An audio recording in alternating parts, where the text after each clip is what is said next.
The story of the descent of Kabbalism from its older foundations is in itself a rather interesting and intriguing account. Of course, during the medieval period, from say the 8th to the 13th centuries of the Christian era, Kabbalism was introduced into Europe, probably from among the Arabs, who developed quite an elaborate system derived, for the most part, from the older Jewish mystics. After the Renaissance,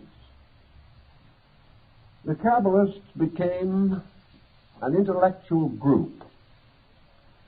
They had some distinction and were counted as scholars of importance. Their rising sphere of religious influence, to the degree that this began to affect the interpretation of the Torah, or the law, resulted in some mild persecution and considerable ridicule. Both the persecution and the ridicule came principally from Orthodox Jewish people, who felt that a heresy was arising in their midst, inasmuch as many elements of lore and metaphysics came into the Kabbalistic pattern and might be regarded as producing the same effect then as some pseudo-mystical work might produce in modern Christendom. By the 15th or 16th centuries, Kabbalism had really reached its maximum sphere of influence. By this time, it had attracted to itself quite a number of learned Christians. And these scholars became not only faithful interpreters of the Jewish writings, but began to interpret them in terms of Christian religious philosophy. There is no doubt that the principal church theologians of the Renaissance period were influenced by Kabbalism, and it was even taught in some of the Christian theological seminaries. Men of the caliber of Noah von Rosenroth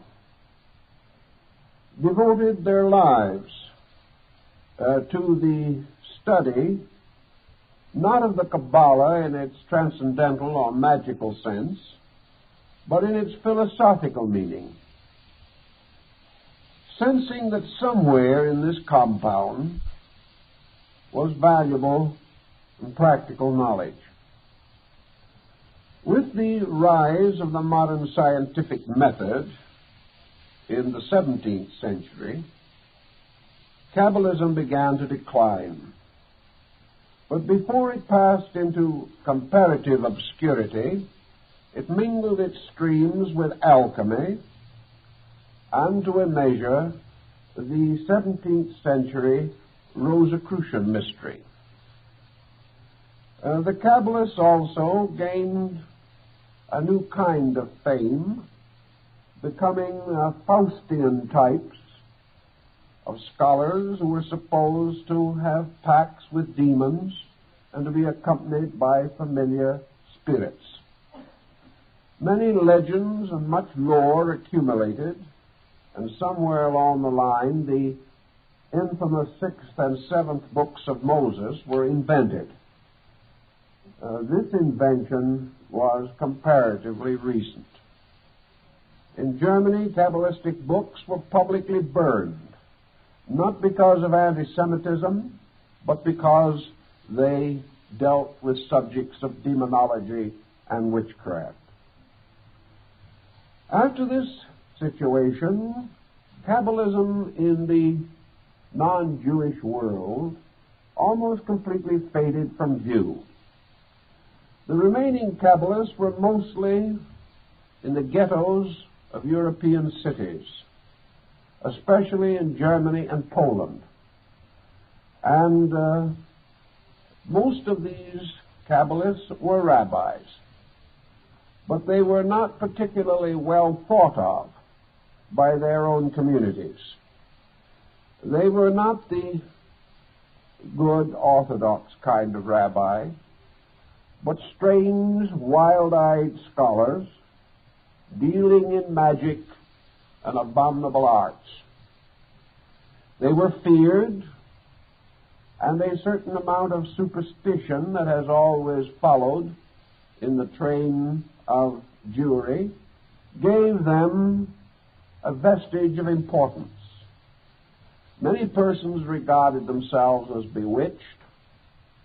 Many kinds of magic were practiced in a time when these practices were held to be valid, and when some Jewish magician found himself hopelessly involved in either a genuinely magical or a psychologically metaphysical situation from which he could not extricate himself, he would usually quietly seek out one of these ancient scholars for help and perhaps for delivery from possession by an evil spirit. This situation continued mildly and faintly up to the 19th century. By this time, the entire subject was more or less considered as extinct. Not much was heard about it. We know there were still scattered scholars, a few enthusiasts struggling to preserve what they held to be an ancient, authoritative revelation. But with the rise of modern science, the younger men, both among the Jews and the Gentiles, found little interest in these abstract theories about creation.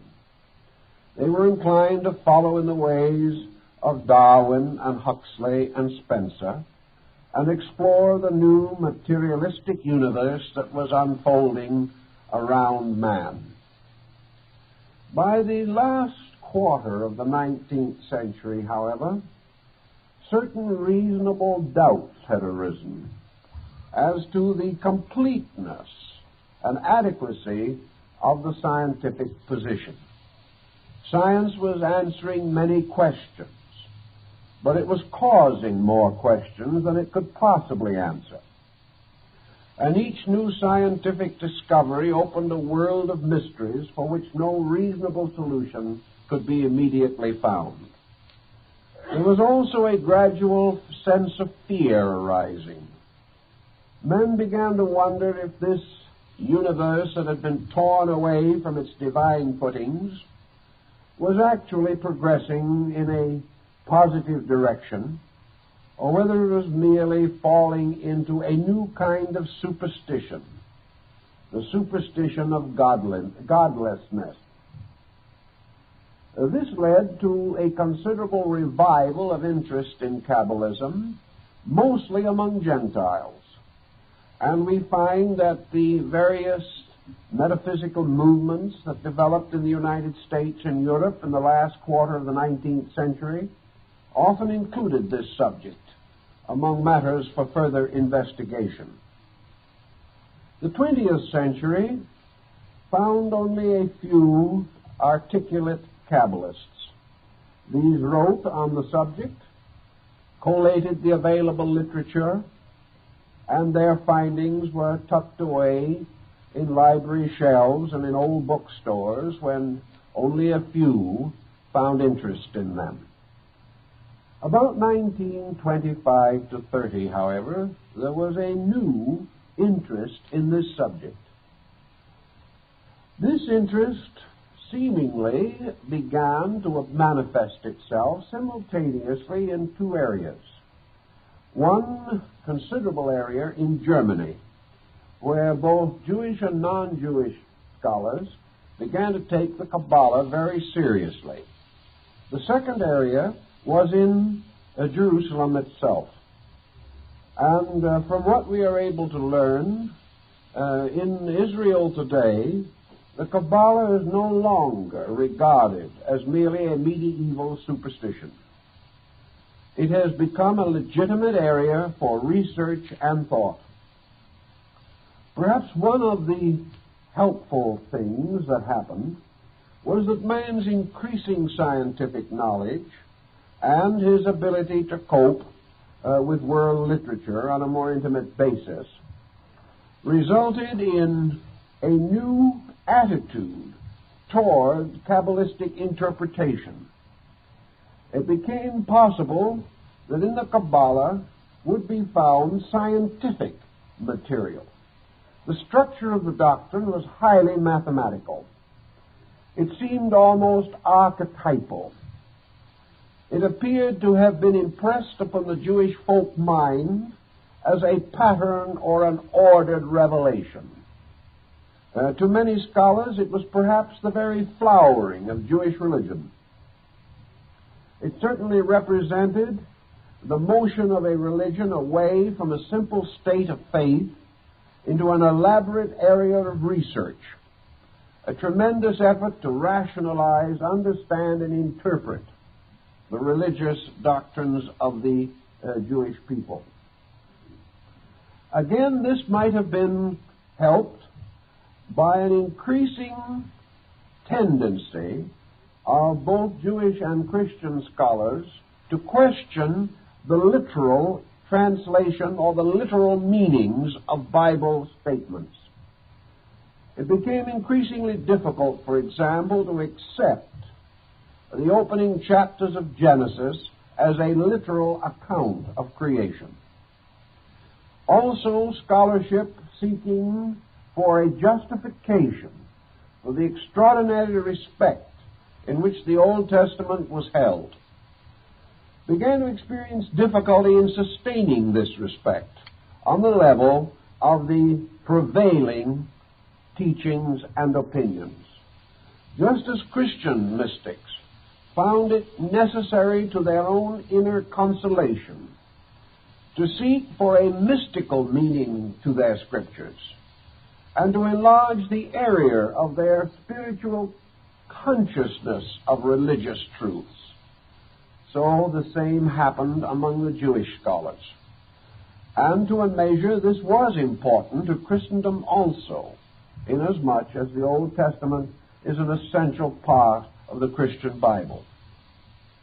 As a result of the Kabbalah, it was possible to reconcile a great deal of the difference between religion and science. In the Kabbalah, religion revealed certain powerful scientific aspects.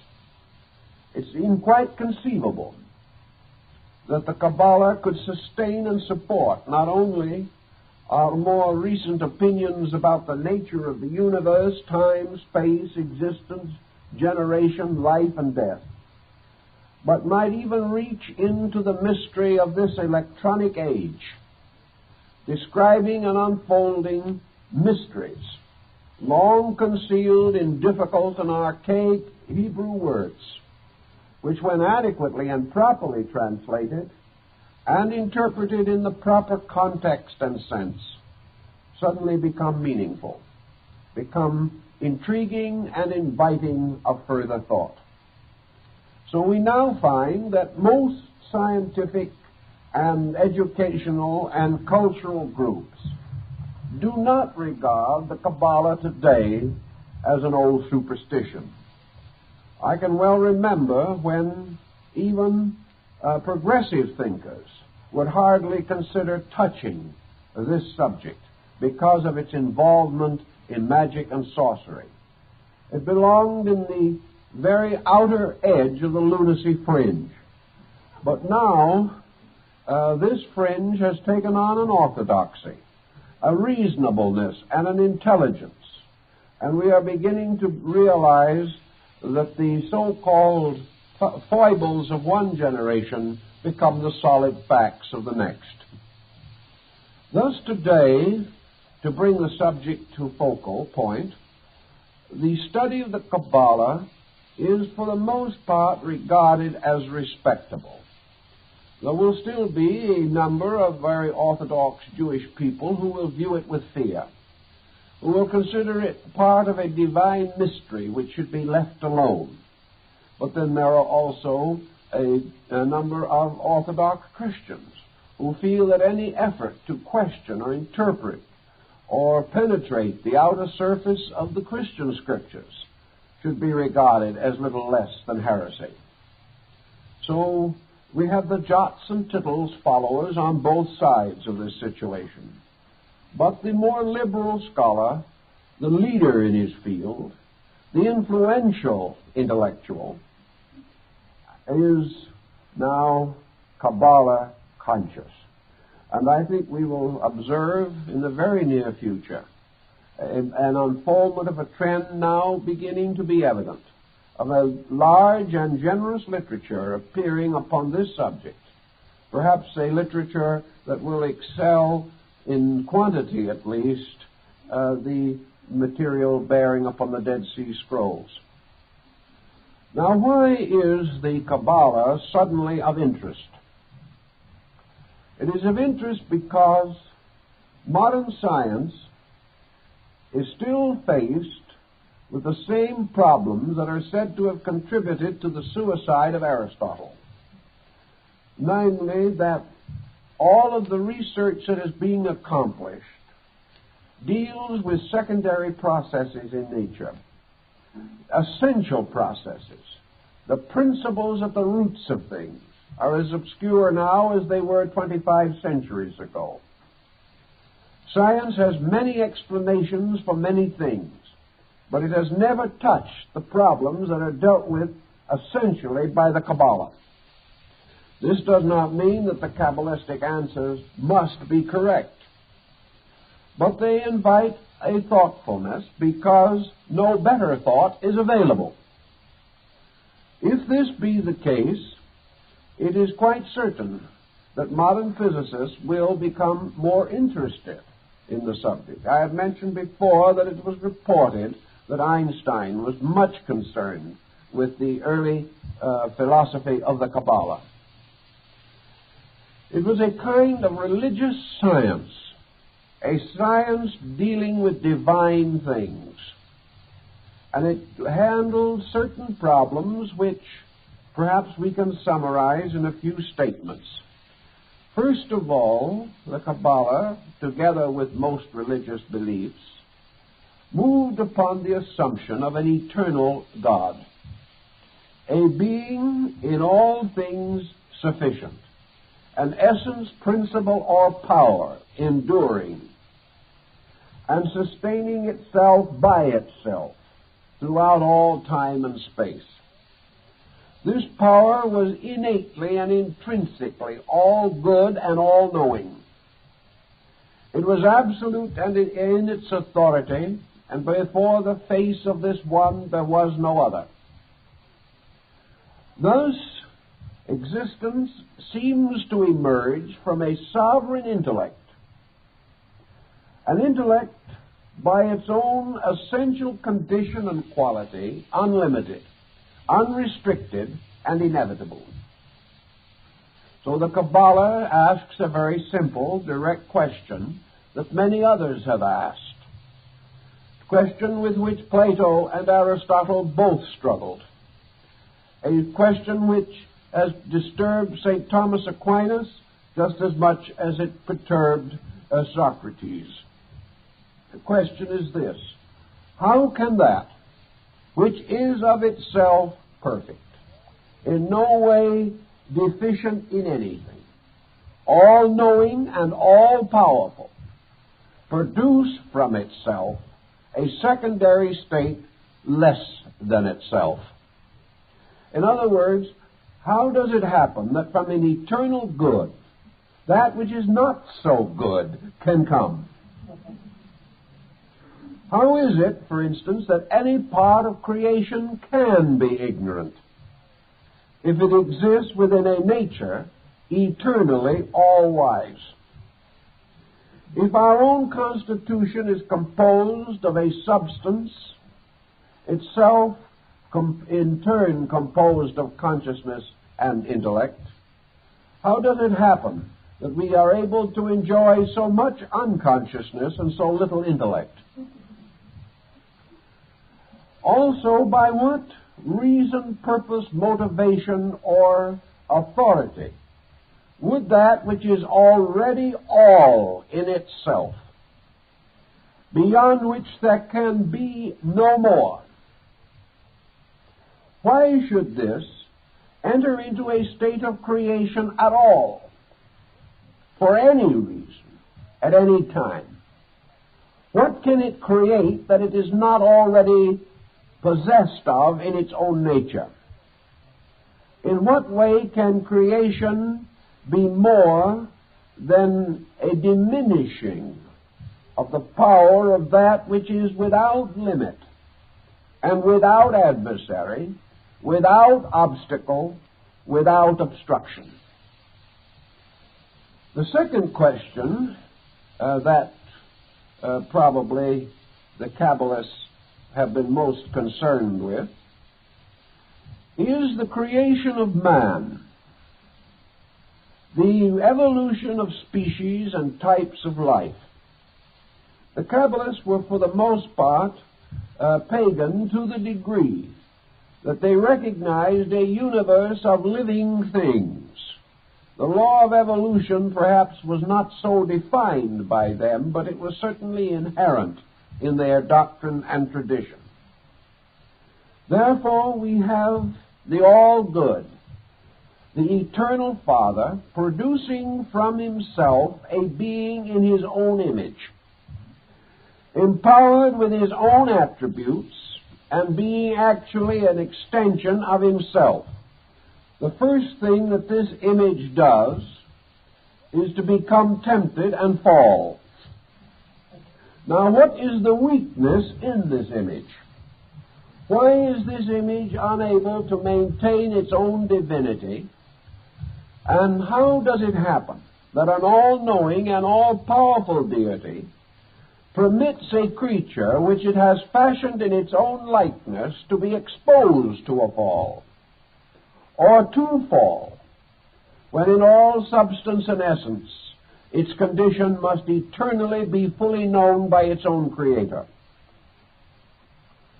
The next question, that seems to be rather reasonable and logical, then has to do with the problem of the redemption of this creature, the power by means of which this creature is brought back again to the state of its own divine nature.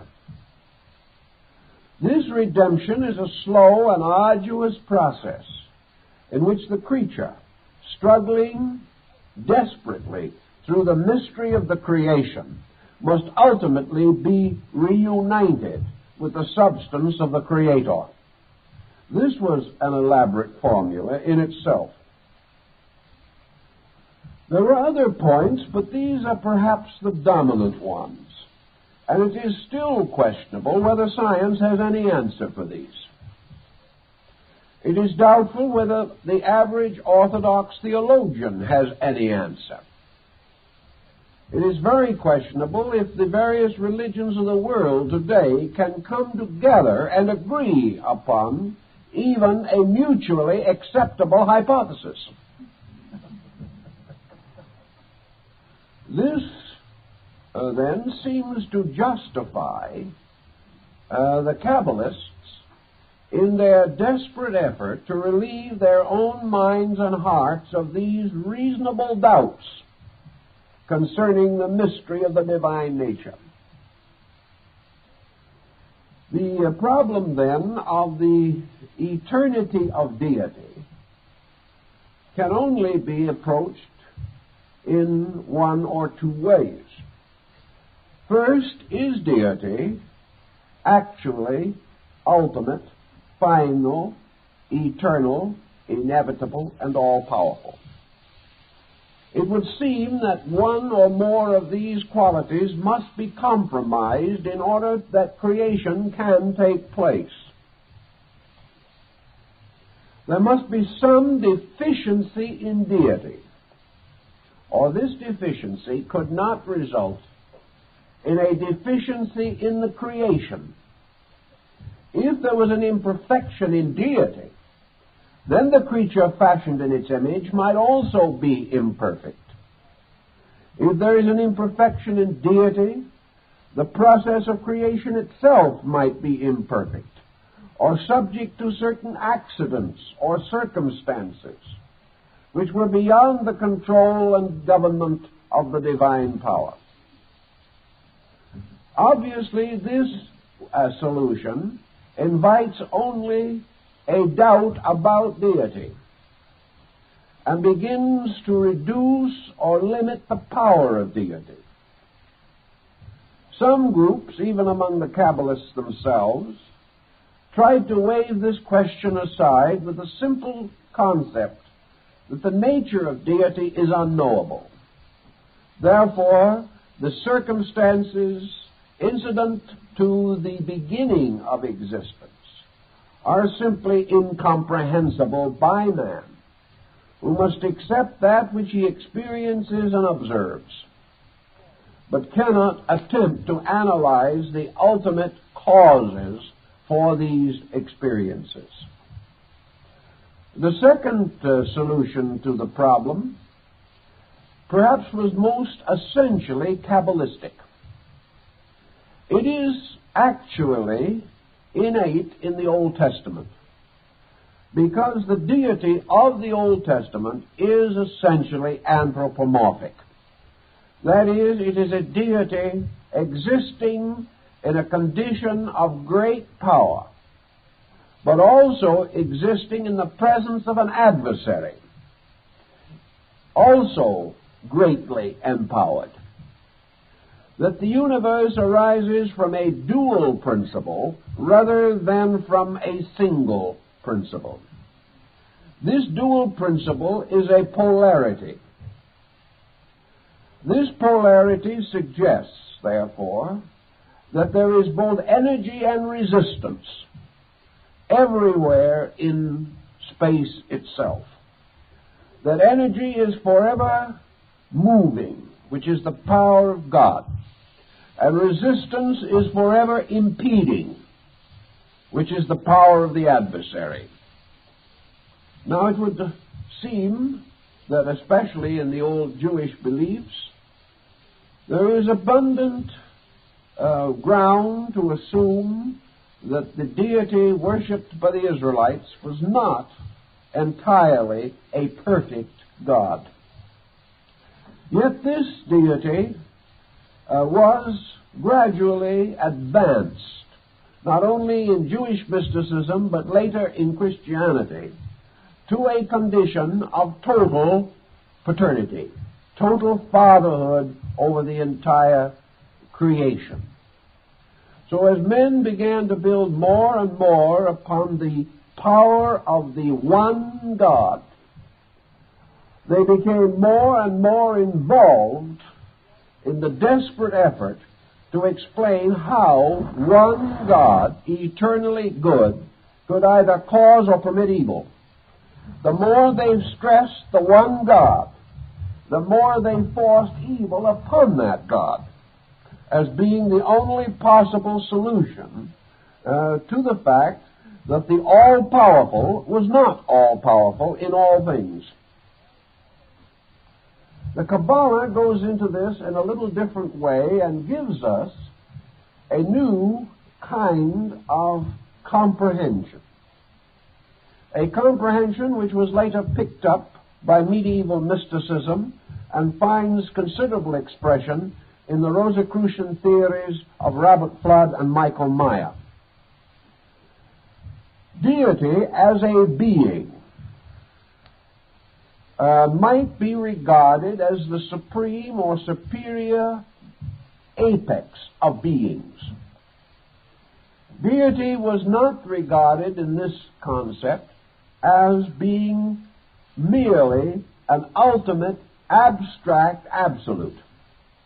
Deity was considered to be a great being, or as Plato called it, an animal existing in space. This supreme being, so-called, was certainly the leader of the creations which came from it. But this being, it also existed in something. And this in-somethingness apparently had to precede being itself. In other words, if a being exists, it exists in time and space. If it has a beingness, it has an abode. It has a certain assignment of area in space. We may assume, for example, that being is infinite, that space is infinite, and therefore that the two become one fact. But the Kabbalah points out the possibility that the infinite being and the infinite space do not have to be identical, but that actually infinite being is an infinitely evolving power growing in infinite space. This is not unscientific, but it gives to the problem this situation that as man, born in this world, abides in a certain place, living in a community, city, and united with others to form the inhabitants of a region. So as we look forth upon the heavens, with the infinitude of stars, with the vast pulsing mass of the Milky Way, with the galaxies extending beyond even the most powerful modern telescope, we may well be looking upon a populated firmament, an area which is peopled with gods, each of which, in its own turn, is the inhabitant of space. Within the nature of this God arises its own creation, even as within the nature of man is sustained a vast order of life. To us, the small lives within the corporeal constitution seem little better than the minutest of microbes. But in the various dimensions of space, we do not know. Perhaps the very cells and atoms and electrons of our own bodies have their Platos and their Socrates. We don't know. It is beyond us. We cannot even estimate. That which we cannot estimate because it is smaller, we look down upon. That which we cannot estimate because it is greater, we look up to. But we are not sure of the meaning of either look or the direction in which we turn. We are not sure that bigness is the secret or mystery of authority, or that smallness is the true indication of humility. These factors may be completely arbitrary, created by our own minds, and having no meaning or existence outside of the intellectual processes of the Homo sapiens. This, then, caused the Kabbalists to contemplate a very interesting thought. If deity and all the great heavenly beings whose wings filled with eyes are the very stars of space, this magnificent creation, this Merkaba of righteousness, this chariot of mystery, this creation all exists within something. Now we can proceed by Aristotle's process of regressive evasion to come to the simple conclusion that the only answer is that our God lives in a greater God, this in a greater God, and so on until our inquiry is exhausted, but nothing is answered. The Kabbalists did not feel, however, that this was exactly true. From my researches in the subject, I believe that they felt that there was another kind of existence apart from being. Now, this might get us into trouble with Parmenides and a good many other classical thinkers. And so all we can do is blame the early rabbis working by their oil lamps. Is there something that has an existence apart from being? The possible use of two terms might explain this or give us working language. This may have little to do with the dictionary, but it may be useful for us in the next 3 or 4 evenings. And that is to define or divide or differentiate being and existence. Now, we can do this in a rather simple manner. Being certainly suggests a creature, a being of some kind. Being suggests an objectivity of life, a state of coordinated or integrated activity.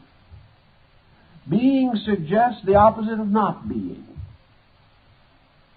But not being itself does not necessarily suggest vacuum. Not being suggests a state in which a not beingness may have its own natural condition. This we will term existence. For existence does not necessarily suggest God, but being can, especially if it is capitalized.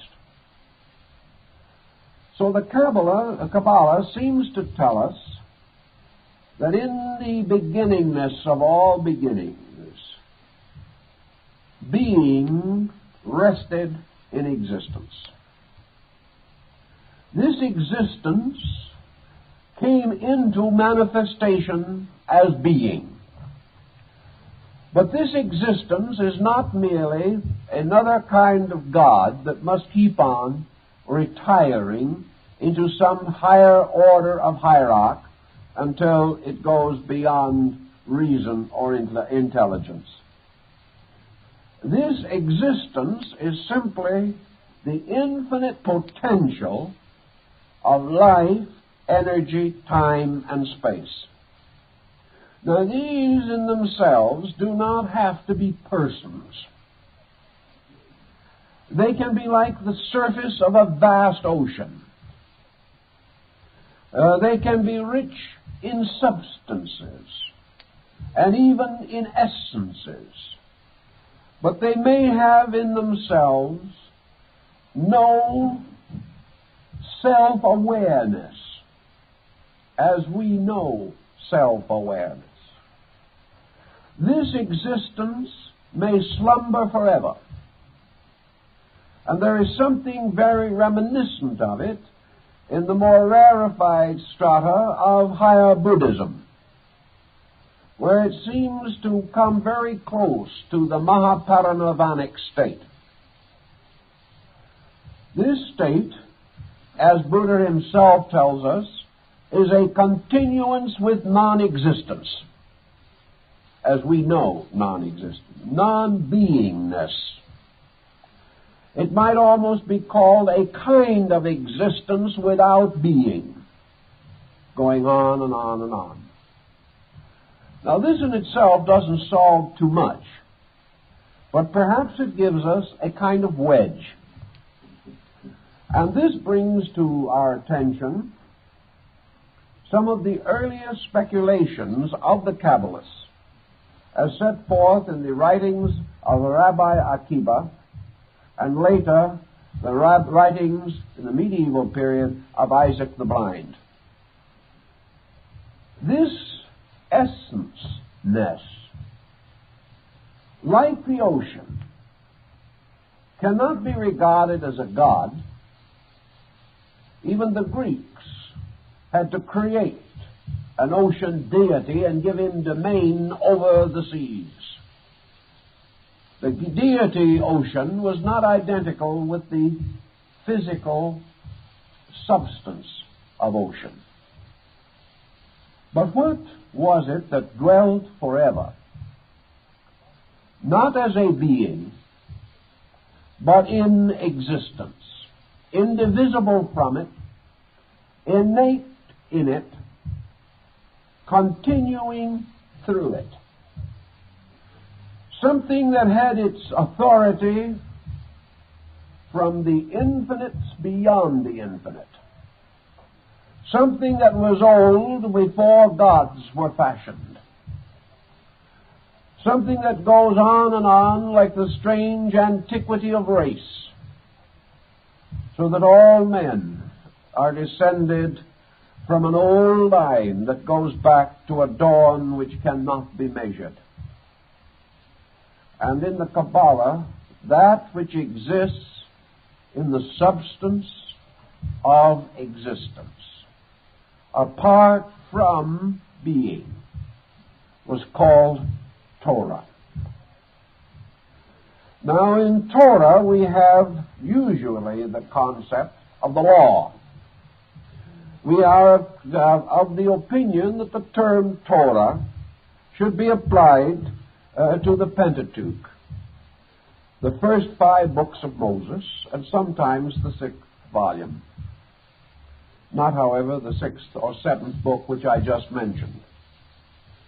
This Torah, to the Kabbalists, therefore, was nothing more nor less than the absolute, immutable law of existence.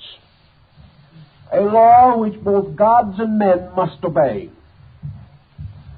A law from which even the creating power could never escape. For it was no more possible for the Creator to fashion a universe outside of law than it is possible for a chemist in a laboratory to make an experiment succeed if it is contrary to the laws governing that experiment. Thus the law becomes, to a sense, existence. The law is not a person, nor an intelligence as we know it, but the intrinsic, inevitable pattern in energy.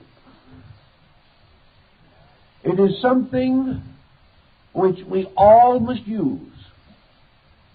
It is something that is present in every compound to integrate that compound. It is not the life in the compound, but the pattern determining the fact of the compound. This law can be, and sometimes was, considered to be equivalent to the will of God. But according to perhaps some schools at least, the will of God was only the obedience of God, by means of which deity moved only according to that law, by means of which all motion, movement, or existence must be regulated. This law, then, was the tremendous sleeping giant. This law was in everything. But in all these substances, it was not a consciousness, but an archetype. It was not necessarily a being any more than an architect's drawing is a being. It was a vibrant, inevitable process inherent in energy. And no matter what we do or how we do it, everything accomplished must be according to the law of its kind. And to the Kabbalah, even the ancient of ancients could not exist beyond, outside of, or superior to the law of existence. Thus it is written in the Kabbalah that when the Ancient, whose name be blessed, was resolved to create the universe, this Great One, the Ancient of Days, first called loudly into space and brought forth Torah, the law, and communed with Torah, and obeyed and followed the instruction of Torah, thus grouping the 22 letters, or the shining diadem, into the patterns that were decreed by Torah. We almost have the same feeling in the great opera of The Ring, Wagner's wonderful story of the Norseland, when Odin calls forth from the earth the mother of all mysteries, the Ancient One, Erda, the Earth Woman, Nature, the Great Mother who can never be denied. In the opening section of the Kabbalah, therefore, when the Ancient One called forth Torah, it is written that he spoke to her. Therefore, in this context, Torah becomes the mother of mysteries. Torah becomes the mysterious, invisible, silent partner of God. And it is Torah that reveals to deity the maximum of its powers and prepares or ordains for it the processes and procedures which it shall follow. It is as though a man shall say, I shall build a house.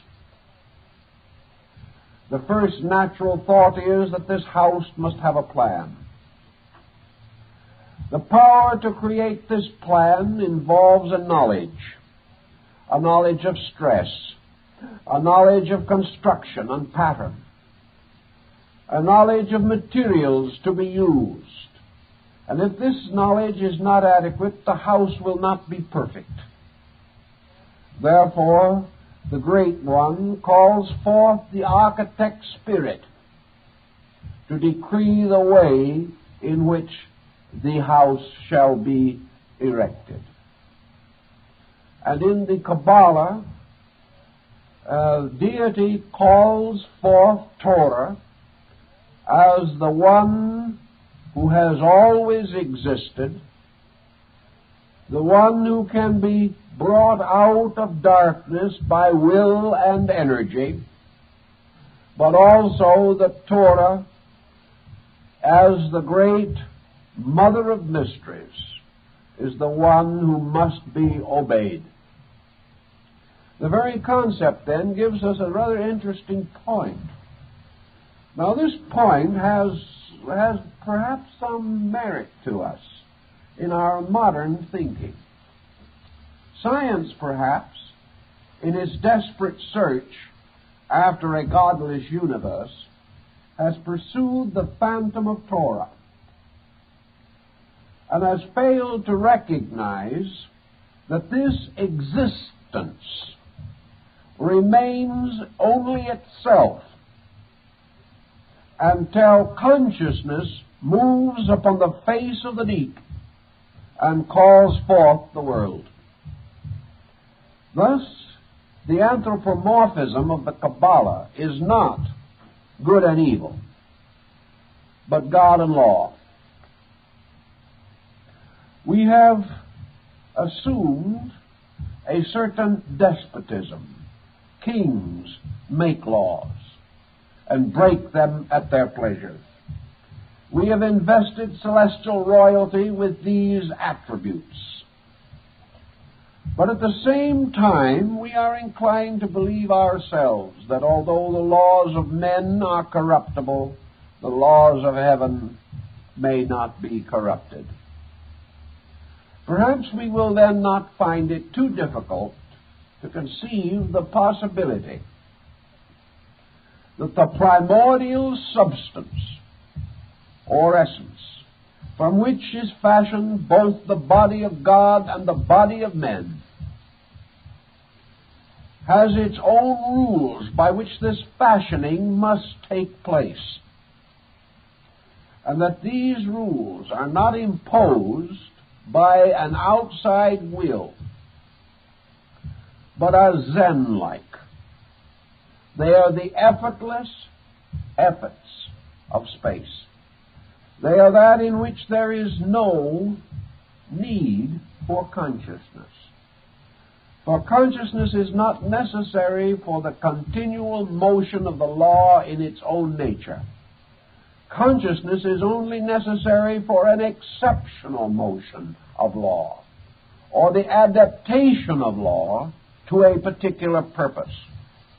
The river flows from the mountains to the sea, like the Yangtze, mother of waters. The motion of this river to the Chinese was an eternal fact, and was much like law itself. But the Chinese, recognizing by degrees the power of law, began to make use of the current of the Yangtze. They put little wheels in the water to be turned by the current. And with these wheels, they gained a certain power to turn other wheels and stones and grind grain. Later also, they sought to irrigate their fields by turning the waters of the river. They created dams and channels.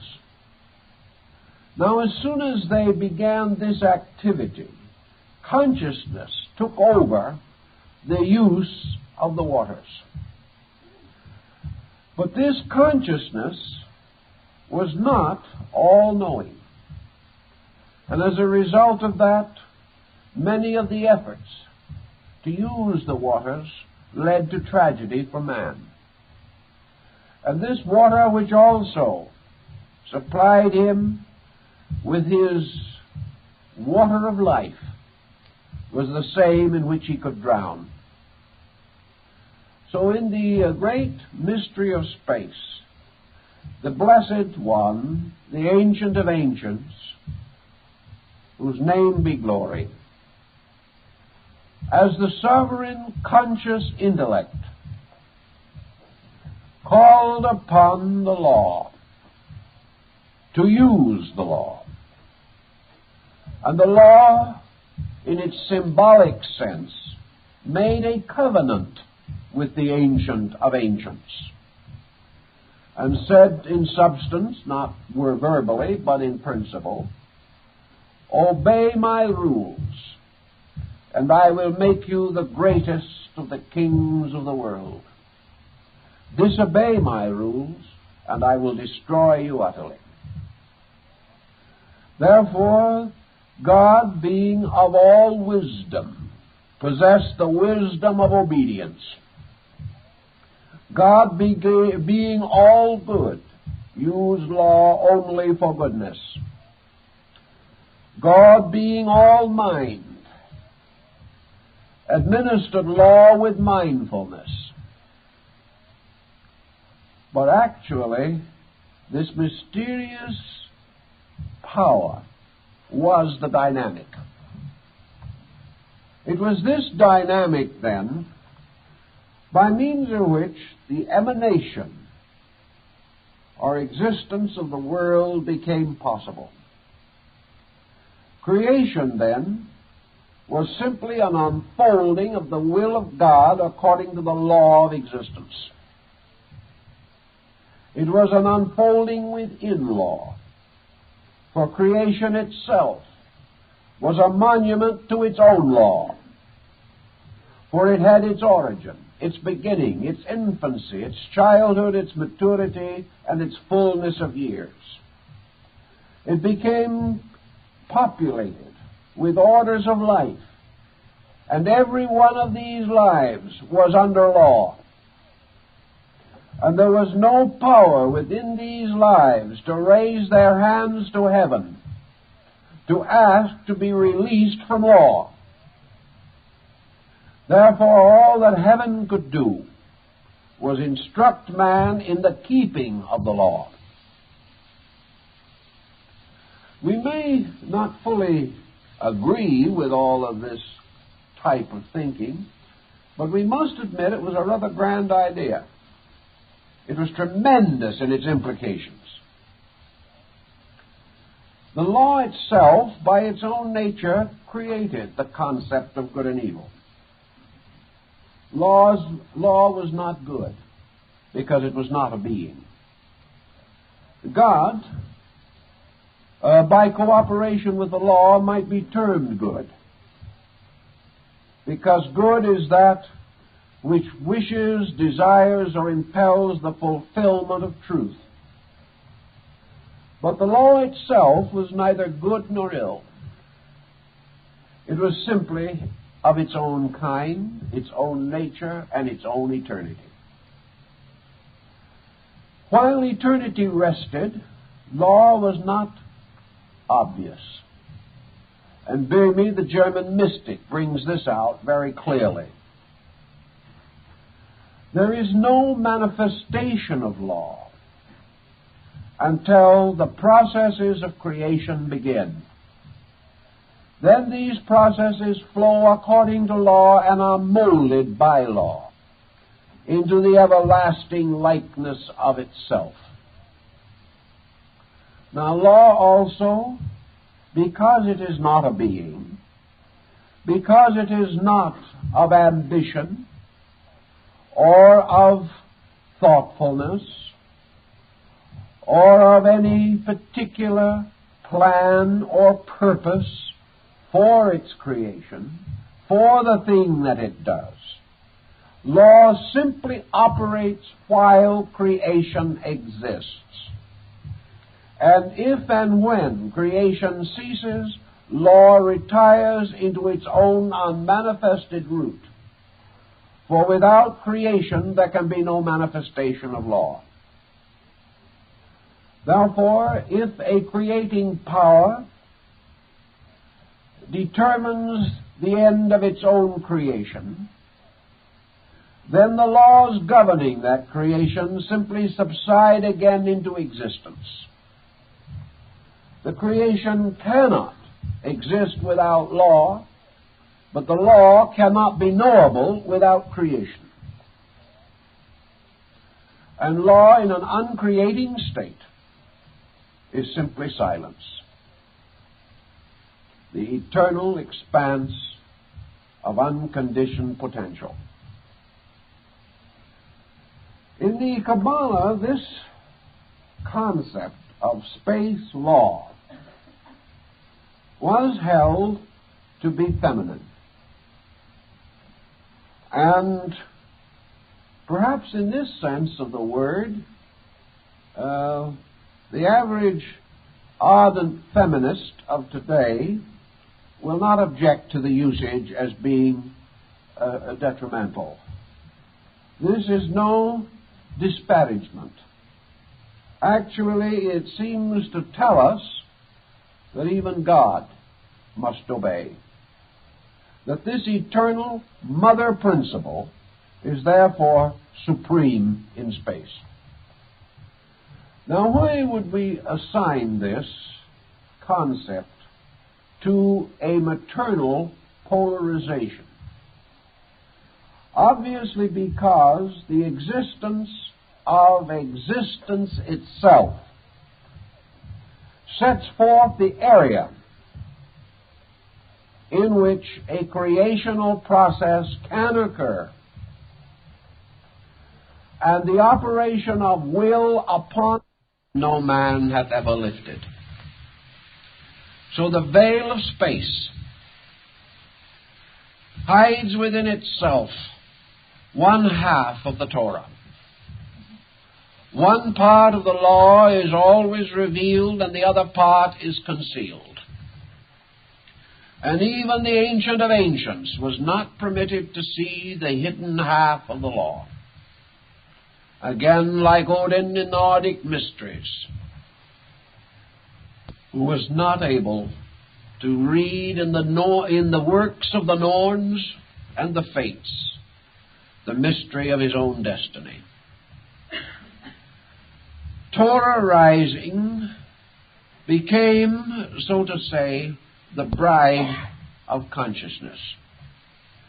They were united in a strange, mystical, magical betrothal. And out of this union there came forth the radiant power of a new being, inwardly invested in law, outwardly invested in glory. And this new being now stood triumphant as the great archetypal androgyne, the Father-Mother, the Ishvara of the Hindus, the one who was able, therefore, to create totally from itself, because it had already united within itself the two great polarized attributes of space, being and existence. Torah also plays another interesting part in the story of the Kabbalah. Torah, in substance and essence, is forever concealed. But by the very act of divine creation, Torah is caused to become revealed. Therefore, that law which in its substance is hidden is in its manifestation revealed through all creational procedure. Thus one may behold the veiled form of Torah in the mountains and in the oceans and by the shores of the sea. Torah is shown to us in the turning of the wheels of industry, in the building of our great institutions, in the laws of policy and statescraft. All of these are but the gradual revelation of Torah. For that which is revealed by the process of creation is the immense pattern of framework laws upon which creation hangs, and without which the conscious being is unable to fulfill its own purposes. We have the same again in the mystery of the microcosm. Man, coming into birth, according to the Kabbalah, came into manifestation as the result of the uniting of consciousness and existence in the form of the energy fields of its parents. And where these fields met, a strange vacuum, which was actually a blending in perfect equilibrium of these two principles, formed the door through which the soul entered into generation. But once it was born or conceived, this soul begins to manifest the law. And the law of existence begins to take shape in the embryo. The law of existence begins to fashion the bones and the sinews. The law of existence, as the great architect, designs the whole strange compound fabric of our bodies, our emotions, and our minds. And finally, when man stands forth, his consciousness is still hidden, but the law that fashioned him is revealed. It is himself. Yet this law is not a being. Man does not say to his bones, obey me. Man does not say, I will have them differently. Man says, these are my bones. This is my flesh. Therefore, these are my attributes, and with these I will labor. So man accepts the pattern devised by law, brought forth by law, guarded by law. And he must go further. He must give his final allegiance to this law. For if he corrupts it, breaks it, or violates it, then the power of his consciousness to function is correspondingly diminished. This, applied to the macrocosm, or to the workings of the great face, the macroprosophos, means that in the same way, divine consciousness may labor through the body which it has fashioned, but in its labors it must protect the laws of that body. For if consciousness does not protect the body, it loses the power to express itself in this area or field of manifestation. So even the power of will must obey the law of the inevitable. And the struggle between will and inevitable might almost seem to be the struggle between evil and good. For finally the law must be good, and that which conflicts with it must be the evil. From this point, it is not entirely impossible to conceive of the struggle between will and the inevitable. It is possible to understand the rebellion of the angels and the pride of Lucifer. And it is also possible to understand the establishment of Michael as the psychopompus of the armies of heaven, the hidden God of Israel. For Michael was the archangel of the law, a form of the great power that was gradually and inevitably to be revealed in the nature and substance of Metatron, the angel of the face. In this same mystery, then, Torah, or the Great Mother, finally becomes revealed in that all parts of things which are of themselves organic, or functional, or arise from compounds, which in nature are dissolvable, and must be sustained by will and law. This mysterious existence becomes even more than the rainbow of Noah, a symbol of a covenant. For the fact that we are, the fact that we exist as we know ourselves, proves that we have a covenant with law. And it is also the same type of proof which, by reverse, outlaws the lawless and causes them to vanish from the face of the Lord. When, however, the law is carried forth in glory, not a glory luminous because it is constantly emanating visible splendor,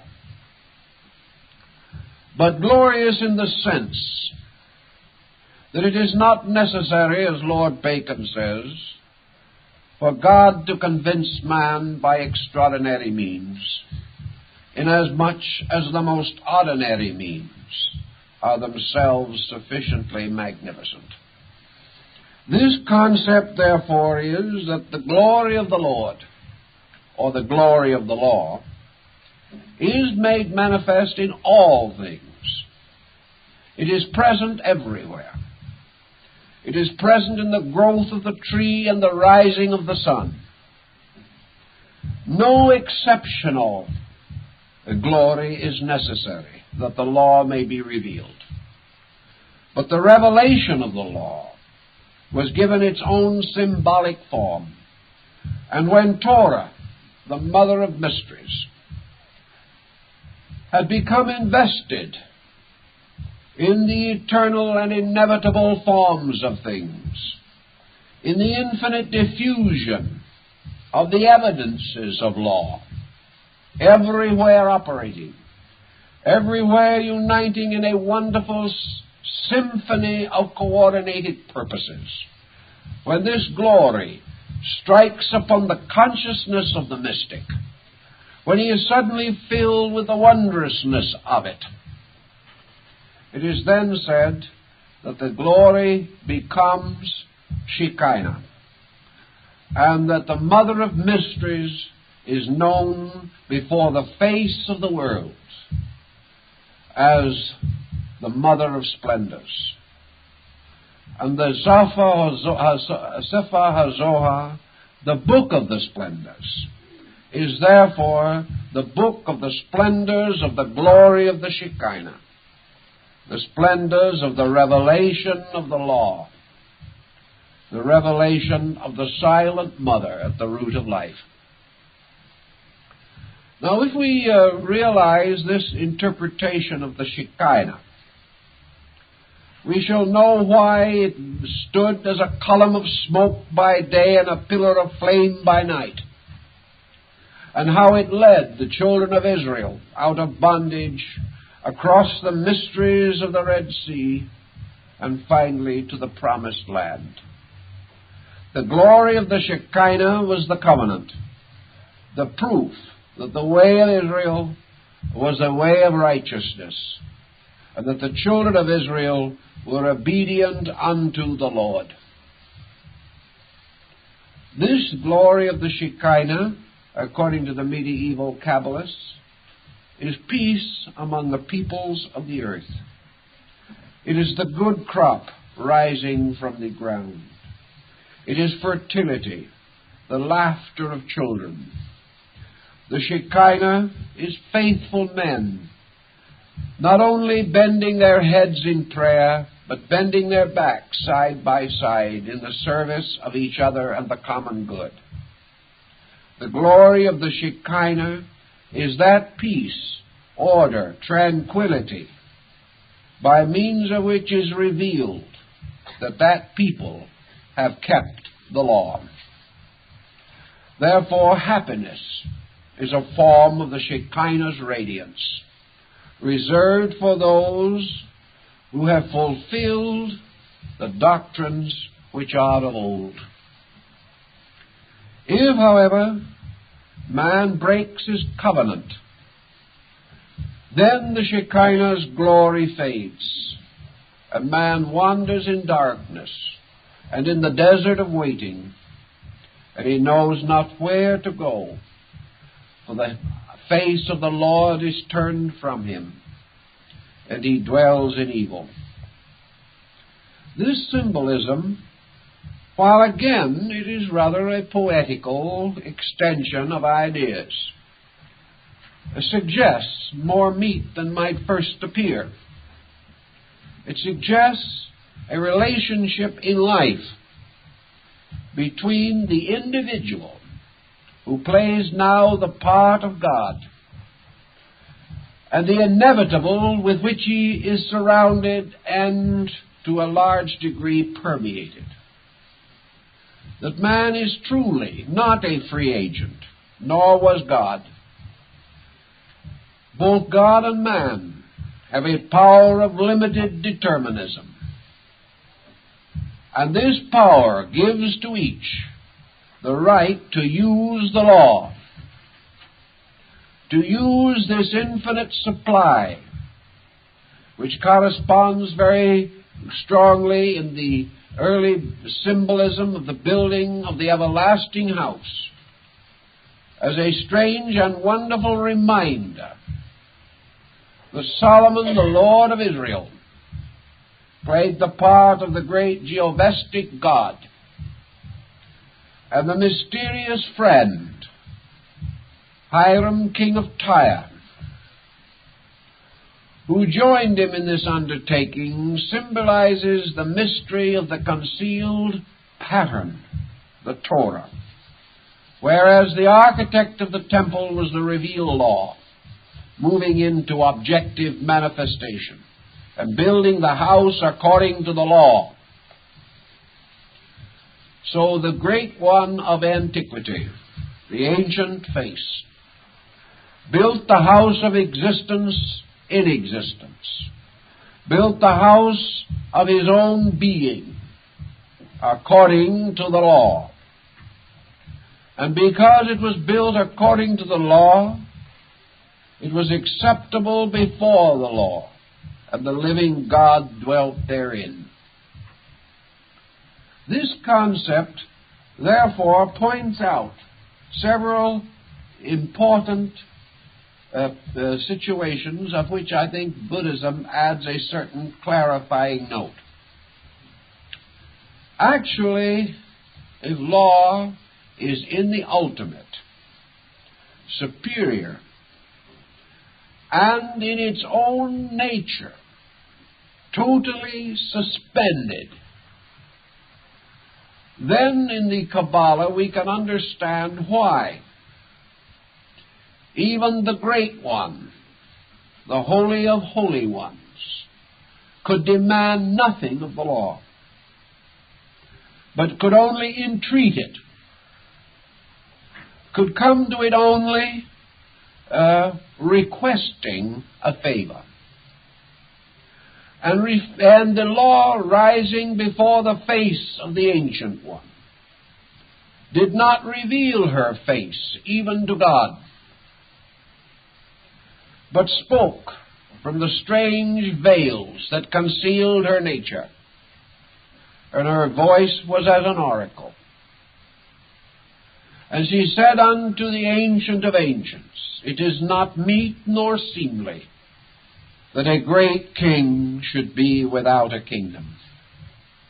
This was the statement of the law. And by the power of the law, therefore, the Holy One was empowered to bring forth his world, to set forth his generations, much as in the story of the Greek creation myths of Hesiod and the Orphic theology. Therefore, with the sanction of the law, the Great One brought forth his kingdom.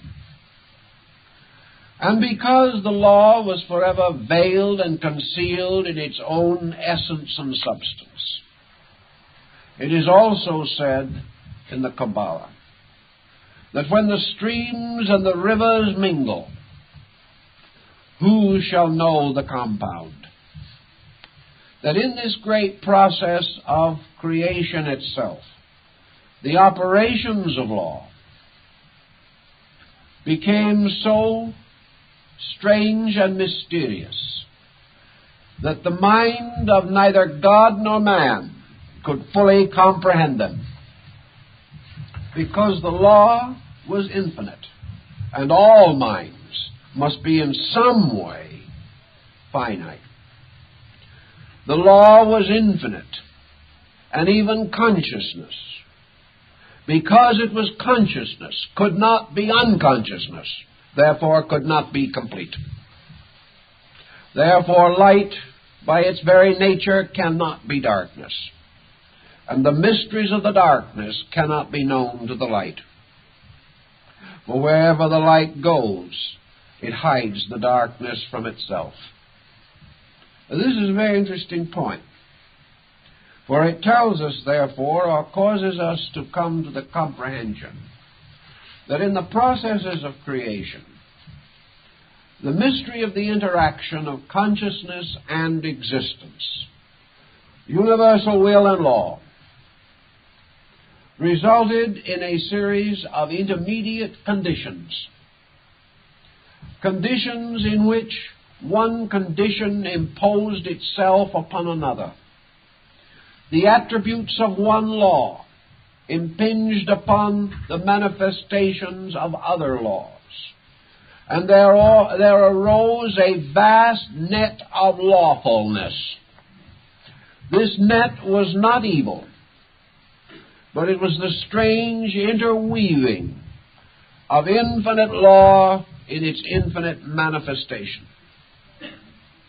And this strange and wonderful interweaving brought with it a strange complexity in which life itself could not quickly untangle the threads of this snarl of cosmic process, so that even man today, where the analogy is always brought back to man in the Kabbalah, that man himself, though of the greatest righteousness and of most saintly nature, even Moses himself, could not in all things keep the law. Therefore, being unable to fully comprehend that which was in excess of its own comprehension, man inherited the mystery of death. For death is merely the ultimate incapacity of the conscious being to achieve an absolute harmony with the eternal pattern. Thus all things, by falling short of the law, fall short of their own survival or of their own continuing existence. And through their falling short of their own perfection, they are therefore subject to the infirmities of imperfection. And this is no reflection upon either God nor man, but the simple insistence of the Kabbalist that both gods and men are laboring with an infinite that is ultimately unknowable. But that this infinite, instead of being a person hiding knowledge, or a being suppressing its own good, is a vast network of available energies, by means of which creating powers on all levels, whether a God creating a universe or a musician writing a song, all these things come out of this infinite reservoir of potential. But there is no being that knows the end and substance of this reservoir. Therefore, there is no being that can absolutely and certainly and infallibly determine the ultimate purpose of law. This is concealed within its own inevitable nature, and its veil no man can raise. The path of virtue in the Kabbalistic way of thinking is therefore the path of gradually increasing intelligent cooperation with law. It accepts the absolute autocracy, not of an arbitrary deity who hardened Pharaoh's heart, but of a principle beyond which there can be no appeal, the absolute existence with law co-eternal with and in itself. This, then, out of law is the infinite productivity. All forms emerge from law. All patterns, devices, structures arise from law. Both the body of God, which is creation, and the body of man, which is the microcosm.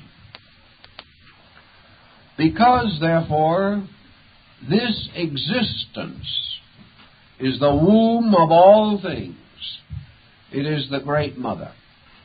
For all seems to come forth from her, and abiding its time returns to her again. Most ancient peoples had this belief, and they regarded the mother principle not merely as negative or matter, but as the infinite world-bearing existence, within which the seed of conscious being was sowed and brought forth the vast majesty of the cosmos.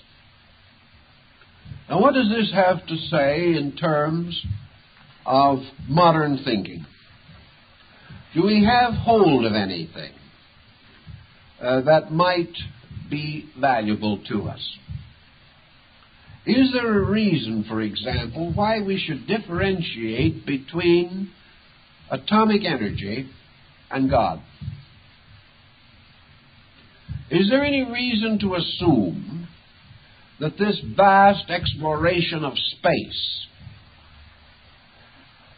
has as its ultimate end the discovery of a being? Or has this exploration for its assumed end the realization of the dramatic archetypal pattern of inevitables by which all things are governed? Has this modern search, therefore, on a scientific level, revealed to us certain, we'll say, aspects or attributes of an interlocking structure of inevitable principles that cannot be violated? The violation of these principles is a sin against law and, in a sense, a crime against man. This violation of principles is also a continuing detriment to universal consciousness. Universal consciousness, however, according to the Kabbalah, cannot step in and by a gentle gesture of its spiritual scepter nullify man's violation of law. The Kabbalah, therefore, now has at least a working hypothesis to explain why deity cannot suddenly terminate the lawless state of man. Now, a big theological situation can be built upon this. It becomes the only reasonable answer that the old Kabbalists, at least, could devise, for it was the only answer which did not compromise the essential goodness of deity, did not in any way reflect upon the reality of virtue, and at the same time did not cater to any form of the delinquencies of created things. This concept sort of left everything honest. It did, however, achieve this end by assuming that there was a pattern co-eternal with God and not identical with God. The anthropomorphism raises its head again, but of course in a very highly abstract way. We know that Buddhism, of all the religions in the world, laid the greatest stress upon law. Buddhism went almost so far that one or two Western scholars have said, Buddhism has no God, but if there is anything that may be likened to a God in the general reverence of Buddhists, it is law. For them, law is that which God is to the followers of theistic faiths. Buddha made a great point of the complete and total obedience to law. In this he broke from Brahmanism and the worship of the Hindic divinities. Brahma appears in Buddhism, but in a subsidiary capacity. Brahma as deity and as consciousness in space in Buddhism is subject to law, which of course is an interesting phase of Eastern religion. But ultimate release is not found by pleasing God, but by obeying law. Only in this obedience can truth be achieved. But the byproduct of the obedience to law is that deity is glorified and made satisfied. Therefore, man adds to the glory of God by obeying the law. This would be very similar to the Kabbalistic position. Buddha now also goes on to explain that involvement in law is existence as we know it, and that as soon as the being becomes disentangled from the mysterious interoperation of the skandhas, this being slowly disappears. Being as we know it, then, is a network of laws, and man exists only to the degree that he is unable to fulfill the law. Existence in Buddhism, therefore, is a condition of inadequacy. Because if everything is brought to a state of absolute harmony, existence as we know it disappears. Therefore, in Buddhism, we might assume that consciousness corresponds to God. Law corresponds to the Torah or the Great Mother.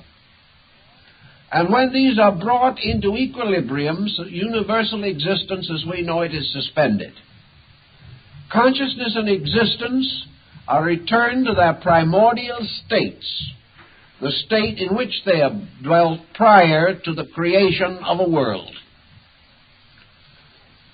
In the suspension of these two, therefore, there is not the reestablishment of a one-God theory, but there is a return of consciousness to the field of law, where it remains until such other time as it is called forth again. In the Kabbalah, consciousness is of a nature different from law, in this, that consciousness is an evolving being, and through infinite manifestations, from the least to the greatest, it has grown up in space like a great tree. If this tree shall die or fall, then from its acorns new trees will rise, and the growth of the forest goes on forever. And the forest is composed of living beings, but the earth in which the roots of these beings gain their nutrition, this earth is law, the dark mother, the invisible provider, the sustainer, that becomes benevolent when benevolently entreated, but when certain conditions arise, ceases its benevolence. When law ceases its support, the thing perishes. But law does not perish. Life as living beings, however, as populations of space, must go on. Their bodies, governed by law, return to the law from whence they came, disintegrated by the conflict between consciousness and law. But the consciousness itself goes on its way of enfoldment within law. And this consciousness, by an infinite process of evolution, becomes an eternal being, continuing in an eternal state. The being is alive. The state is life. And this difference might offer a number of escapes from some of the scientific dilemmas of our day. For we now do recognize what the Buddhist also held to be true, namely that consciousness itself has a kind of nature which is a product of relationships and of values, but at a root consciousness, unknowable to the objective sense, also has a kind of seed existence beyond our knowing. Beings return to being. Things return to existence. Now, everything is composed of beings, and every being is invested in things.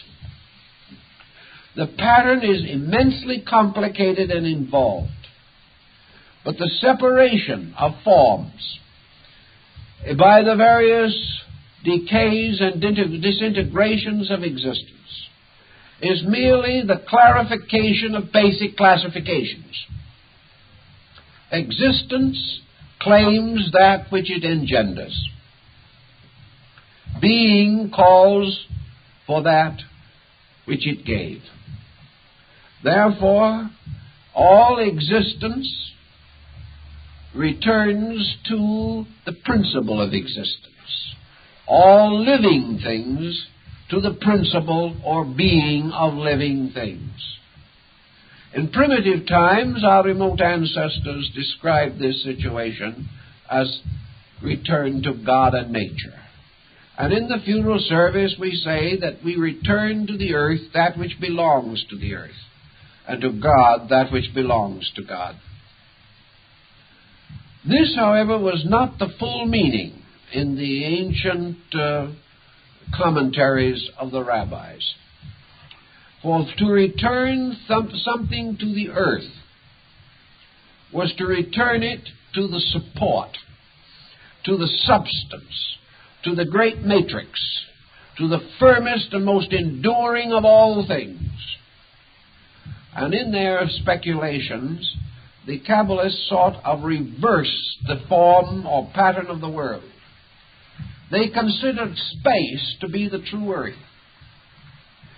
That actually man, as the tree of the Sephiroths, was an inverted tree.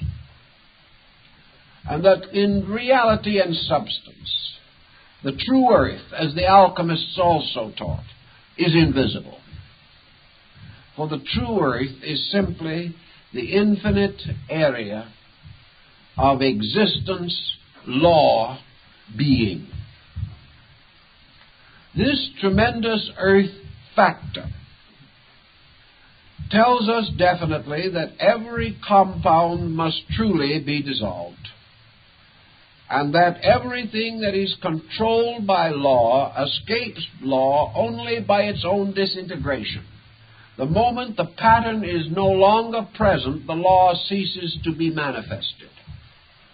And as Buddha points out, when all laws cease to manifest, then the nirvana is achieved. All conflict between structure and principle has been overcome. In this same concept, therefore, deity is now presented in a slightly different situation. And we begin to sense the significance of the messianic factor in its relationship to law. We have a polarity now consisting of the Ancient of Ancients, being, and the Torah, existence. And when being and existence unite, they produce creation. But what is the only begotten of the Father? What is this mysterious something that arises also in the union of God and the law? In all the Greek and other classical schools of philosophy, there was this mysterious being corresponding in the Sephirothic system of the Kabbalists with the point of Death, where the vertical and horizontal bars of the tree cross. This mysterious other beingness that comes into existence the Son of Man and the Son of God. The mysterious messianic power is there and is present as an intercessor between being and existence. An intercessor between the inevitable of the divine will and the inevitable of the immutable law, and the inevitable that these two shall conflict. This principle is not compromise. It is a principle of mediation. It is the Gnostic aeon of the Sota, which stands glorified between the Ancient One and the splendid form of the Virgin Sophia. Again, the Mother of Mysteries. In this struggle, then, between man, let's say again now, as his will to create, and man as laws operating through every bone, sinew, and nerve of his body, which cannot be violated. There has to be some kind of a middle ground here. The ancients regarded this as the soul, the firstborn of heaven and earth. And the psychic factor has still remained essentially a mystery. And in the Kabbalah, the mystery of the soul was given a great deal of a very patient consideration. But being naturalists by their general thinking, and rather practical people in spite of their broad abstractions, the Kabbalists took a simple example from their own way of life. Here is an individual, a consciousness we call man. Here is, we will say, resistance. Force, power, will, energy, meeting resistance. The resistance of circumstance, or on the higher level, the resistance of violated law. For when man violated the law, Torah rose in anger to the face of the Great One and demanded that the lawbreaker receive appropriate punishment. Just, of course, as Juno was forever plaguing old Jupiter, and no one was quite able to make out the meaning of the legends. Between, therefore, a consciousness and the immutability of law, a pattern was set up. This pattern was created for the primary purpose of bridging or reconciling the opposites. This pattern must be the immortal mortal, must be the world hero, must partake of consciousness, yet also must share in the mysterious mortality of the law. This being must achieve its strange position through experience. Here we have the two great powers abiding together. God as being, the Torah as law, each from the vast pinnacle of its own aloofness, pouring its resources upon the mystery of creation. Yet, the solution to the mystery, the ultimate solving of the riddle, is only possible to some creature that stands in the midst of creation itself, and therefore experiences in itself the operations of these two sovereign powers. The purpose of this concept was that man should occupy that place, that man should worship God and keep the law. In this sense, however, a kind of archetypal man was devised. For man himself, as a principle of equilibrium, must also bear witness to the chemical compound of will and law. This mysterious power of mingling of will and law produced what Bhimi termed the great patience, the strange power of the waiting, that which patiently and inevitably overcomes the mystery of the struggle between consciousness and law. And this mystery is the psychic integration of mind and emotion. For by mind, man seeks to conceive of the nature of God, and by emotion participate in the inevitability of law. Therefore, man may feel the law, and he may know the God. And out of the blending of feeling and emotion, feeling and thought, therefore was created a psychic entity, an experiencing mind, the mind of the great pity, the mind that was aware of the sorrows caused in the confusion of the middle distance, the mystery of the aeon that died for the aeons in the Gnostic philosophy. This problem then becomes the next essential secret of the Kabbalistic system, and that is the one that we have to take up next time, when we will go into the problem of Michael and Metatron, the angel of the face. And so I guess that's about all for this evening.